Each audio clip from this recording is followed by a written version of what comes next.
The challenge is how do you best take it down to the last mile, make sure that every individual is touched by and can feel the cultural change that the company is trying very hard to drive. From a human element perspective, it starts with the leadership and leadership role modeling the behaviors and bringing the vision to life every single day in the way that they come across in meetings, in the office, but also when they visit stores, and they do visit stores frequently. Their interactions with the store managers, with the store assistants, in the way they interact, in the way they engage, the genuineness, the empathy, those then set the tone. One of the things we said is if you sit within 20 steps of someone, don't send them an email asking for an update. Could you walk up to them and have a quick chat? People have loved it and they've started to adopt it and started to see it save so much of time writing emails back and forth to just walk up and have a chat. Welcome to the HR Impact Show, where we have honest conversations with global people leaders about their journey in building great workplaces. I'm your host, Dorothy Yu, CEO and co-founder of Engage Rocket. Engage Rocket is a HR technology and advisory company that leverages on data to help elevate employee experience from hire to retire. Joining us today is Ankur Sawhney. He's the Global People and Culture Director for 7-Eleven at DFI Retail Group. Before moving to Singapore, he also held various HR roles in Vietnam as well as India, and most notably, spent 12 years with Procter Gamble. We're excited to dive into Ankur's experience, both in the retail industry as well as in the FMCG industry, and in his thoughts in managing talent as well as developing them. Welcome to the show, Ankur. Very nice to have you here.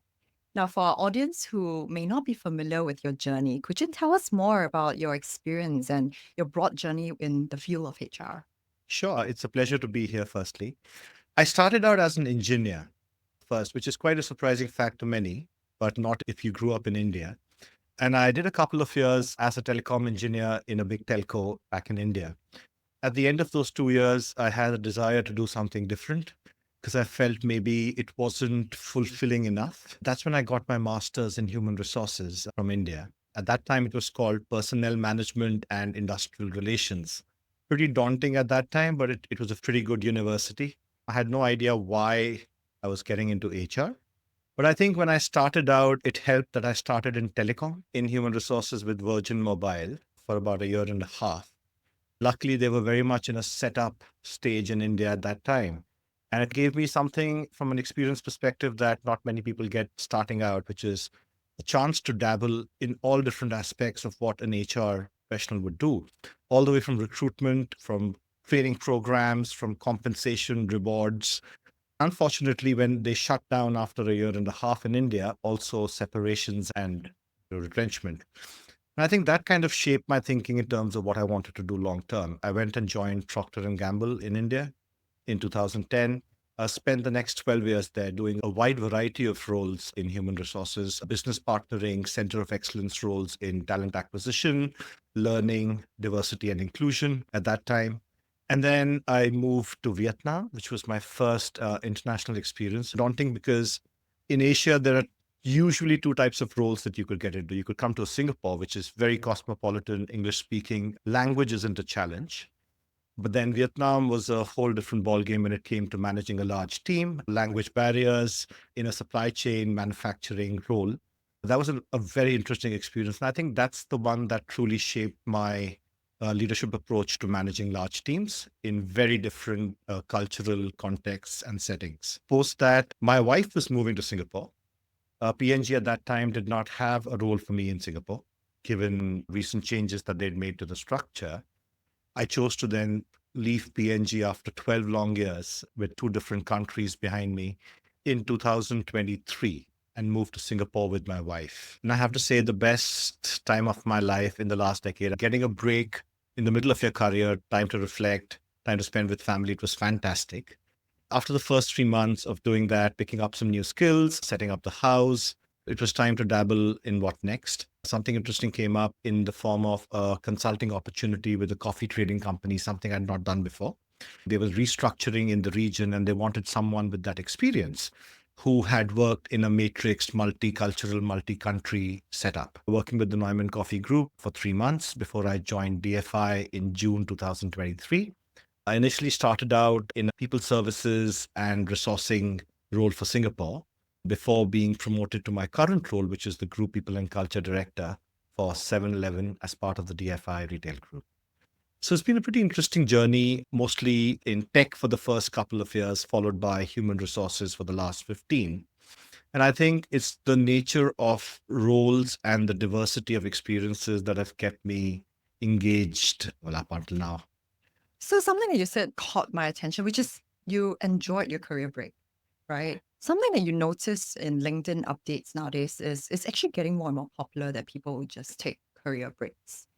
Do you think this is something that we should all maybe deliberately try to engineer in our careers? And also standing in the shoes of HR, how do we usually view, because some of the nervousness people might have in taking career breaks is, oh, will that look bad on my CV? What are your thoughts on this? I think career breaks, my view would be that could come in two forms. Sometimes it's not a choice. When that happens, whether it's because of restructuring or retrenchment, and that's quite popular as what's happening with the industry today, I think the mindset that you've got to have is not about where do I jump into next? Because I think that's the first thought that comes to most people. What next? When? But I think it's more about how best do I utilize this time to do things that I've always wanted to do, which I haven't had a chance to. Go climb a mountain, learn a new skill, spend time with family. That mindset, it's not easy. It doesn't come naturally, but you've got to tell yourself that things are going to get better till they don't. How best do I utilize this time so I feel that I've utilized this opportunity in the best possible way? That's when it's not in your control. Sometimes, depending on the situation, and I think it's very individual choice driven, where one may choose to do this proactively. Could be mental well-being, could be burnout, could be taking care of family or something pressing in your personal life, where I think it's a good idea to take that break and then come back than trying to push forward, trying to manage work and your personal exigencies. As a company, as a human resource professional, as a human resource leader, it's so important for companies to have a sabbatical policy where people can actually lean on for such situations. It's a win because the person, when they're going through those situations, don't have to be at work, which is neither here, neither there, not doing justice to either. And then they come back with renewed vigor, commitment, and loyalty because the company gave them the chance to address what was pressing for them. That's something I urge companies I've worked at to adopt and implement. And I've seen it work very well when these situations come up. Two different views because two different situations, one where you have a choice and one where you don't. Interestingly, I might not have taken this break if it were up to me, but because it was forced upon me, I learned to make the most of it, and I feel great about it now in retrospect. So sometimes I think things happen for the better. So I want to double click on your current role. You're the Group People and Culture Director for 7-Eleven at DFI. What are some of your key people priorities this year? If you look at the industry sector, which is retail, and if you look at human resources, to be fair, people priorities don't change drastically over the years. Employee engagement, retention of best talent, succession planning. What changes fundamentally is how dire is the need at that point in time on the business and the intensity with which you pursue certain objectives. So I think a lot of my priorities are very similar, but there are a few that I feel are very pressing today for retail, for DFI retail. Those are the ones I'd probably want to share as key priorities. I think the first one is in this world of retail where consumer behavior has changed significantly, especially through COVID. The big question is how do we best compete with online retailers by giving our consumers the best omni-channel experience, the best digital experience, whether they shop in store or shop online with us. Linked to that, one of the big priorities is what are the future skills that future-proof my company, my talent, my business, and how can I start investing in that today? What are those skills and how do I sequentially build or buy those skills to support the business in the future? That's one big priority we are focusing on. The other one is the company is going through a big cultural change. The challenge is how do you best take it down to the last mile, make sure that every individual is touched by and can feel the cultural change that the company is trying very hard to drive. That is a key priority for us at DFI and for me as the people and culture director for 7-Eleven. I was actually quite surprised by the fact that there are over 500 7-Eleven stores island-wide in just Singapore alone. I mean, they're everywhere, right? And it's like, oh, you need something. Oh, let's just pop by a 7-Eleven. But I never imagined there was actually as many as 500, That's right. over 500 Over stores. 500 stores. So you talk about culture just now, and I also understand that 7-Eleven or DFI recently renewed your vision and culture statement. How do you ensure that is cohesively communicated and managed across such distributed workforce?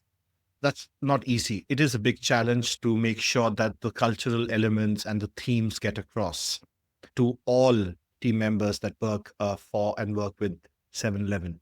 But there are a few things that are important. It's a combination of the human element, but also technology and the role that technology plays in helping do that. From a human element perspective, it starts with the leadership and leadership role modeling the behaviors and bringing the vision to life every single day in the way that they come across in meetings, in the office, but also when they visit stores, and they do visit stores frequently. Their interactions with the store managers, with the store assistants, in the way they interact, in the way they engage, the genuineness, the empathy, those then set the tone. That's the first thing. If you look at semantics, like our headquarters isn't called headquarters.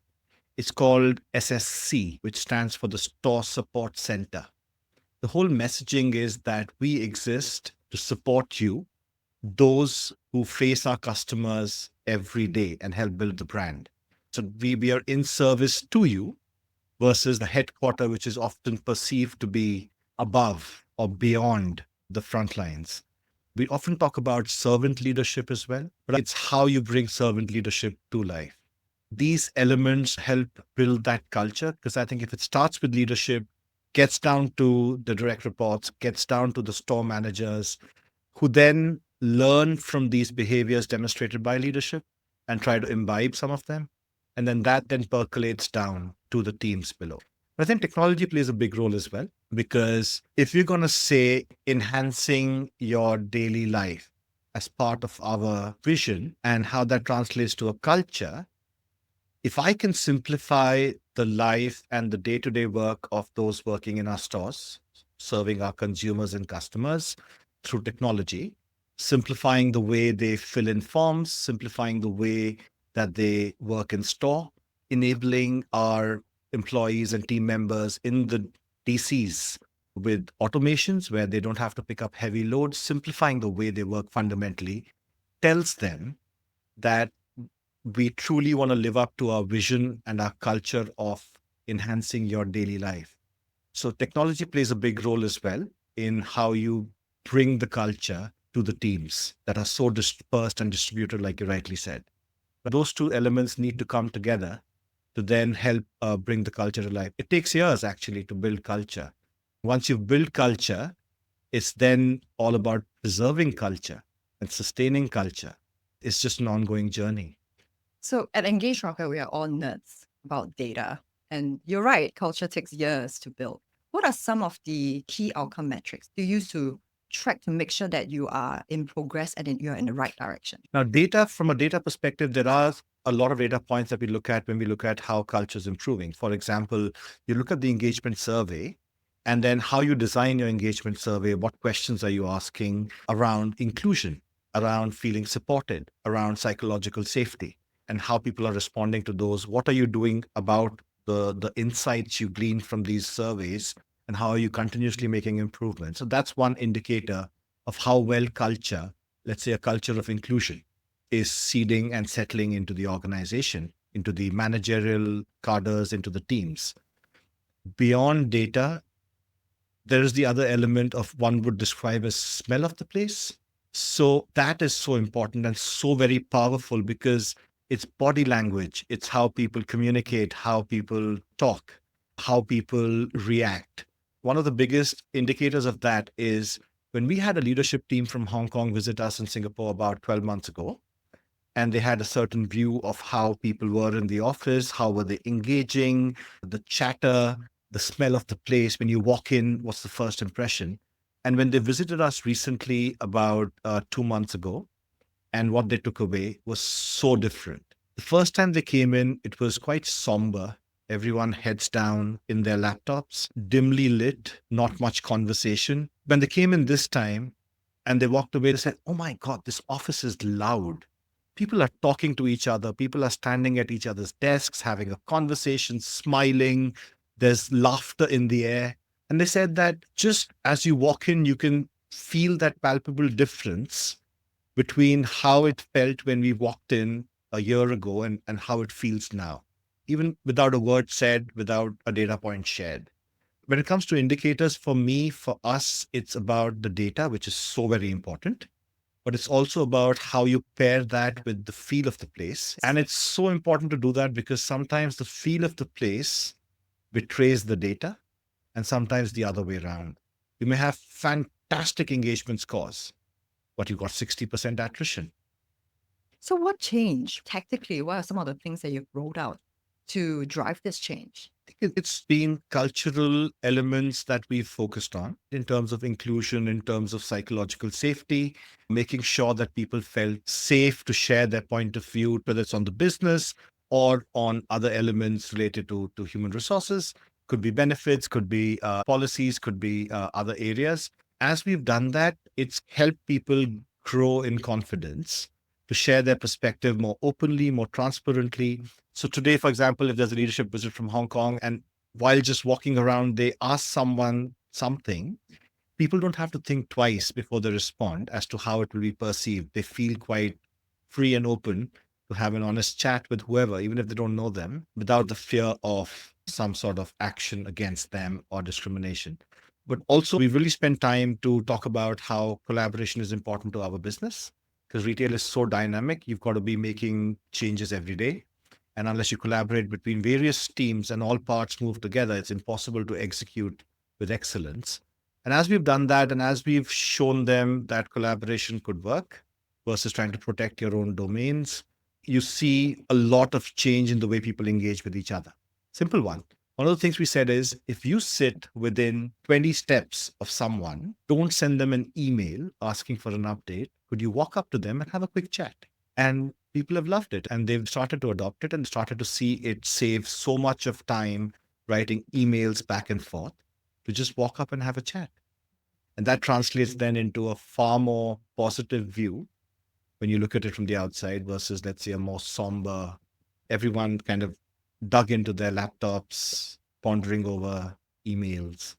Yeah, as simple as just an action, right? A daily Absolutely. action that introduced. Absolutely. I want to circle back to something you said just now also as one of your key priorities in identifying new skill sets that is required for the future. How do you go about doing that? It differs from industry to industry. If you're FMCG versus if you're retail versus if you're tech, the hype cycles, as I would define them, for certain skills are very different. Like there are industries where the skills don't change for decades. So the hype cycles are longer. You have more time to plan and evaluate what's needed. For retail, for example, the hype cycles are very short and very frequent. So you've got to be on your toes always. But fundamentally, it then links back to the strategies. In 7-Eleven, one of the key strategy pillars we have is around what we call RTE or ready to eat. And that's going to be for sure the future of the business. If you've been to 7-Eleven Japan, you'd know what I'm talking about. There are thousands of videos of travelers who've gone to Japan. The first thing they've done when they've landed is jump into a 7-Eleven to have the egg sando and make videos about it, doing comparisons between 7-Eleven and Family Mart in Japan. So I think Singapore, Hong Kong, China, these are markets where RTE is a key pillar of our strategy to grow into new avenues, new and exciting products. One of the key skills that you need when you bank on RTE as a big part of your strategy is food technologists. It's no longer good enough to have suppliers who can innovate for you because it's suppliers telling you what's trending in terms of food, what items, and then what they can provide to you. It's important to also have that innovation coming from within the company and demanding certain things of our suppliers. So food technologists and people who can design what new exciting food products look like, crossovers, that's a key skill for the future. So the question is, how can we find them? Where are we going to find them? And how soon or how late should we bring them in on this journey? That's something we've looked at when we look at new skills required to support the business, not necessarily for today, but more from a slightly more medium to long term horizon of 3 to 5 years. It's all connected to ultimately what you need for business growth, and in this Absolutely. case, FTE. And to your point that different industries is different. So I want to put your 12 years experience in P&G onto the spotlight as well. What do you think are some of the key differences managing HR in a retail setting versus a FMCG setting? I get asked this question a lot, especially when I interview and I share a bit about my background. A lot of candidates ask me, you worked at P&G, you're now at DFI, what's different? And I think they're trying to understand the cultural differences, the ways of working between the two companies. Any large global MNC has been around for 200 years. The pace of innovation is relatively slower, but shorter. It takes a long time to get an innovation to pass through all the gates, all the people, to actually bring it to life. But the hit rate of success in that scenario is higher. So, like I said, slower but shorter. In retail, just the very nature of the industry, it's so dynamic and forever changing, day to day, week to week, that you can't afford to hold back innovation and slow down the process. So, it's very, if you can think it, you can do it. Or at least if you can think it, you can try it. And truly, I think retail brings to life the concept of fail fast, learn fast, and move on to the next idea. That is one key difference that I see, even from a HR perspective, in terms of the interventions you want to drive. Slower but shorter within PNG, very quick, very agile in DFI, something that I personally enjoy because I really enjoy the trust and the flexibility and the autonomy to try different things. Some work and get scaled, others don't and get canned. But I think the whole experience is absolutely outstanding from an HR professional perspective. I'm also curious about the nature of employees within P&G. I would imagine is also predominantly white collar. And 7-Eleven retail is so much the lifeblood is in, the people on the storefronts. What are the key differences in managing this two? Procter and Gamble or any other large FMCG for that matter is actually a lot of blue collar as well, especially if they have a lot of manufacturing in house. Retail, of course, is largely blue collar, but the nature of the two organizations is quite different in the sense that the dependence of the company and the core offering and product is very different. Because in FMCG, most of blue collar would be in manufacturing, which is the start of the value chain. However, in retail, it's the folks that are facing the core consumer every single day. They are truly the lifeblood of the business we do. So I think that's a core difference. So in that, how you engage them and how you motivate them and the cultural elements that you value are different. So the whole concept that everyone else is in service to the stores and those who work in the stores to support them, that's fundamentally different. In FMCG, it's not that everyone in the headquarters is in service to the manufacturing site. So that's a fundamental difference where, truly in retail, everybody except the ones who are in the stores is in service to those in the stores in every way possible. That's something that you've got to, as a company, ensure that your front lines understand and value and appreciate and see consistently. Versus trying to make their lives harder, you've got to figure out ways to make their lives easier. Versus having them to follow up for stock, you've got to make sure they have what they need to sell what they can the best. Versus focusing on skills that may not be relevant, you've got to make sure that they're trained on customer service, ensuring they serve our customers in the best possible way. So I think in that sense, both industries rely heavily on blue collar, but the nature of the reliance is very different. For retail, it is absolutely our lifeblood. And if that were to fail, the core of the business fails, which is very different from manufacturing. Very, very good points and very interesting. And we talked also about the skill sets required for the future.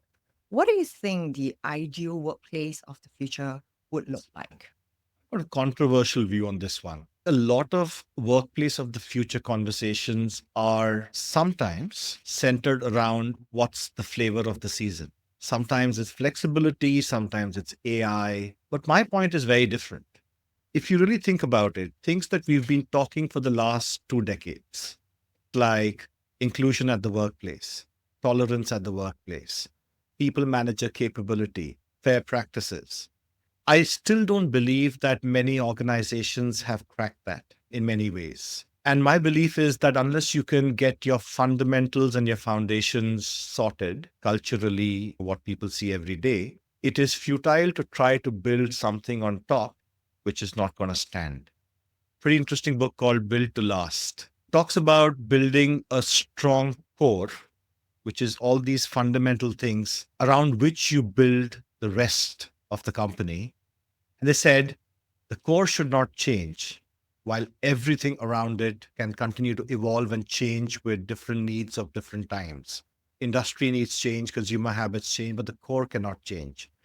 So my belief is that the workplace of the future, and when I say future, I say when I see organizations 10 years from now, hopefully have cracked the fundamentals of inclusion at the workplace, respect at the workplace, equity, not equality. They're vastly different and very misunderstood. Pay parity, and have started to leverage some of the more future looking elements, such as flexibility, which is a recent conversation post COVID, as well as AI. That's the way I see workplaces of the future. It's not all about the flavor of the season or the fad of the month.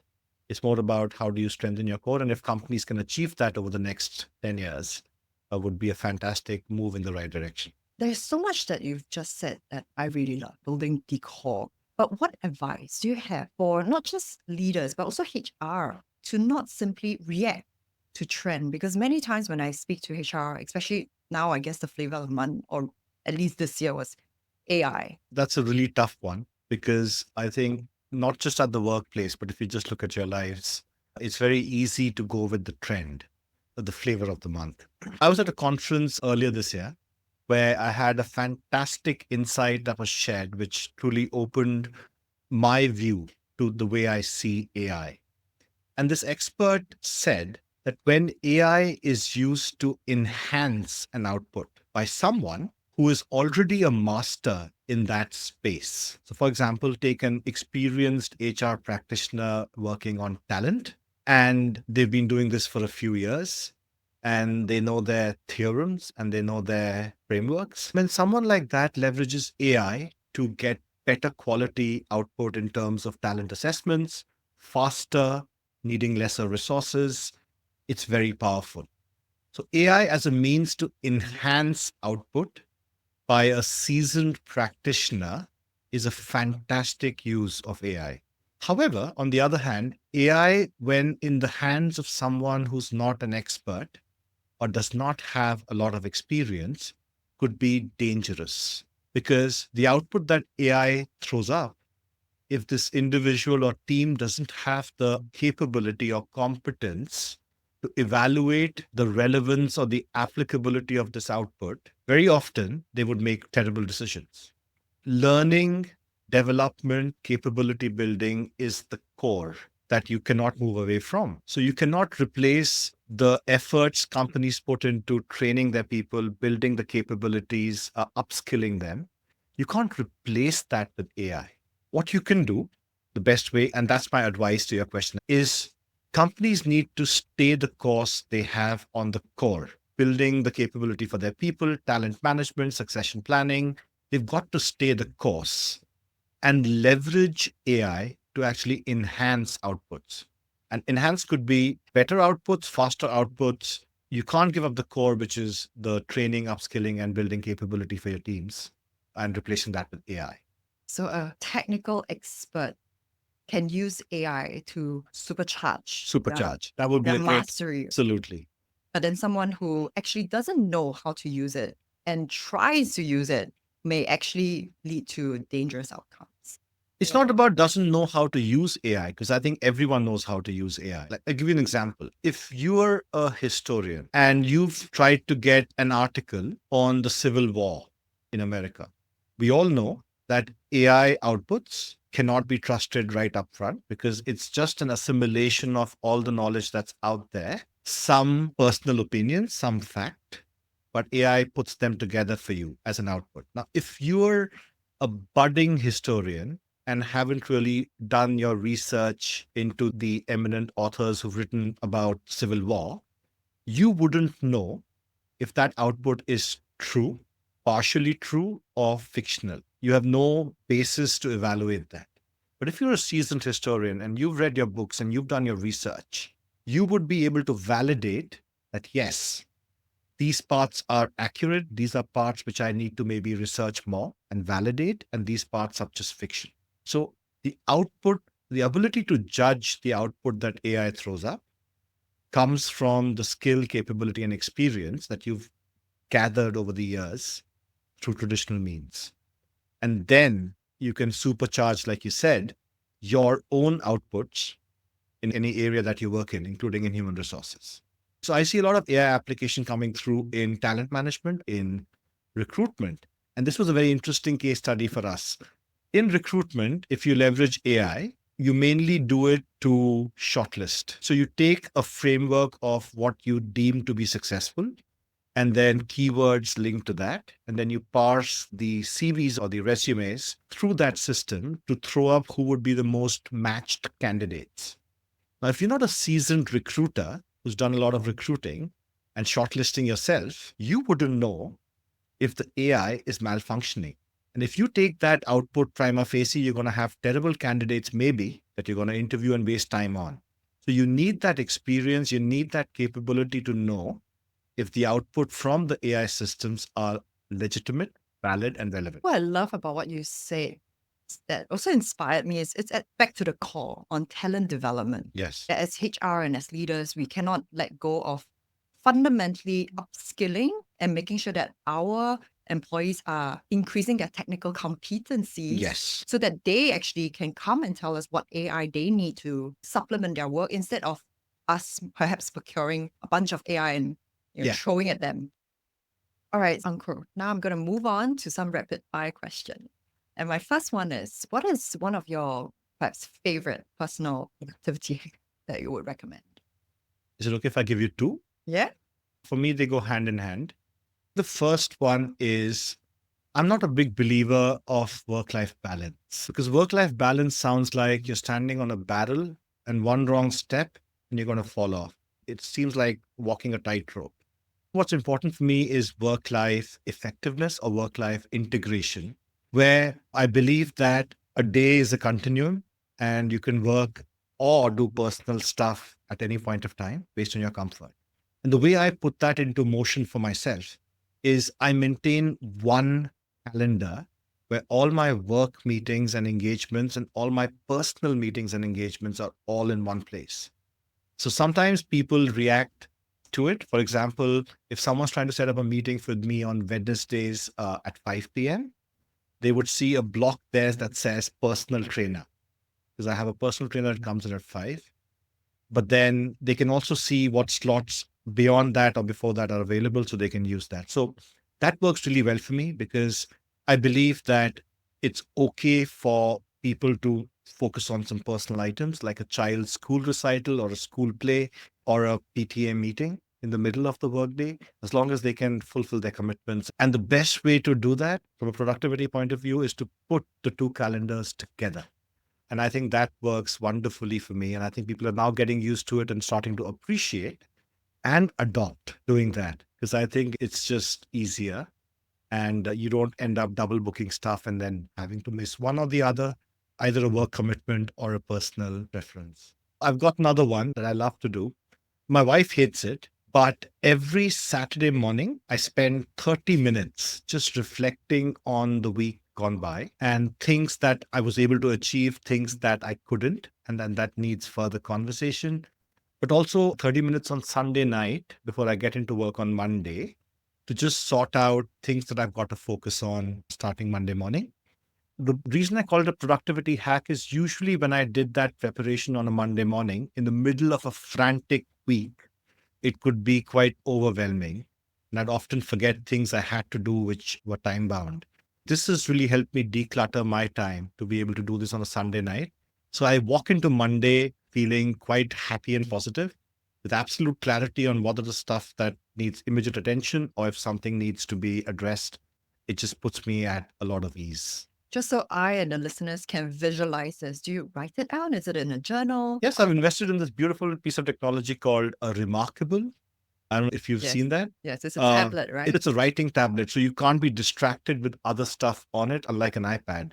So it's only for writing, and I use it absolutely all the time for my to-dos, next steps, minutes, that kind of stuff. My next question is, what is one thing you wish more employees understood about HR? I wish that employees understood that HR does not have a master's degree in all the things that they don't want to do themselves, whether it's event management, putting together fun events, or holiday celebrations. A lot of times, what the business doesn't want to do, they feel HR should do it. And I hope they understood that a lot of these things are shared responsibilities between the business and the HR teams. And we don't have a special skill or a magical wand that enables us to do these best. So I keep telling my people to focus on the key things, the strategic parts that support the business, and sometimes push back on some of these elements that people assume are human resources responsibilities, which they absolutely are. And what is one core leadership philosophy that you hold dear? Again, I'm going to give you two. I can't pick one. I think the first one from a leadership philosophy that I believe in is a slight modification of a common saying, which is, if not now, when, if not me, who. But for me, I've translated that to, if it is to be, it is up to me. So I don't like to put blame or point fingers. I believe in absolute accountability and ownership of what I need to deliver, my teams need to deliver for the business. And I firmly believe and instill this concept of, if it is to be, it is up to me, very strongly as a DNA in all of the teams that I manage. Because I believe accountability and ownership are two skills that I find often missing, unfortunately. And you can be the best technically, you can be an absolute superstar problem solver. But unless you believe that if it has to be delivered, that you have to own it, very often things fall between cracks. So that brilliance doesn't translate into results. That's really important to me. The other one is a very cheesy one. This was about, I prefer to fight forward instead of fighting back. In my role, I'm often at loggerheads with finance, with IT, with a whole bunch of different functions I work with. And very often it's easy to try protect your turf, fight back to certain recommendations.